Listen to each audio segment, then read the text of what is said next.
আমাদের পাড়াতে কারেন্ট নেই, তার জন্য কিন্তু সবাই চলেছি, মানে এক ঢিলে দুই পাখি হবে। আর ওখানে একটা হাট আছে, তার জন্য হাটও করা হবে আর ফোনটা চার্জও দেওয়া হয়ে যাবে।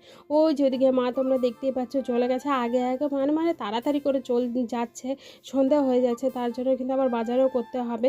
আর তার জন্য দেখো যে দিদা, মা, আমি, আমার মেয়ে সবাই মিলে যাচ্ছি।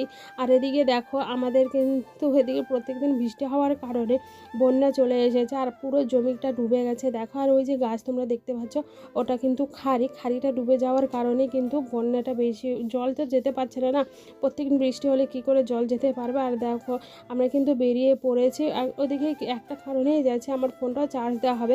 আর ফোন যদি না চার্জ দেয় তাহলে ওর বাবা ফোন করতে পারবে না, তার জন্য কিন্তু ফোন যদি না করতে পারে তখন কিন্তু আবার টেনশন শুরু হয়ে যাবে। তা আমি বলেছি এদিকে কারেন্ট নেই, কতদিনে আসবে জানি না, তোমরা তো দেখতেই পেয়েছিলে কালকে ভিডিওতে কাজ টাজ পরে কি অবস্থা। আর এই গ্রামে থেকে কিন্তু লাইন চলে গেলে তাড়াতাড়ি আসতে চায় না, ঠিক করতে কিন্তু অনেকটা টাইম লেগে যায়, কারণ যেহেতু যেখানে সেখানে গাছ পড়ার কারণে কিন্তু তারগুলো ছিঁড়ে যাওয়ার জন্য একটু ঠিক করতে টাইম লাগে।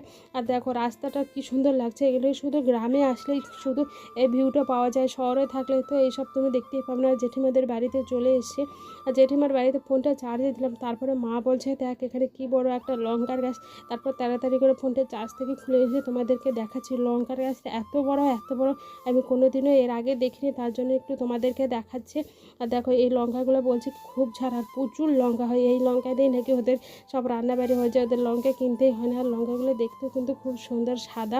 আর আমি ভাবছি কি লঙ্কার একটু বীজ নিয়ে যাবো, কিন্তু আসার সময় একটুও মনে ছিল না লঙ্কার বীজ আনার কথা। আর ফোন এদিকে কিন্তু হাটে গিয়ে বাজার টাজার করে নিয়ে যেতে পারিনি ফোনটা। চলো বন্ধুরা, বাই, টাটা।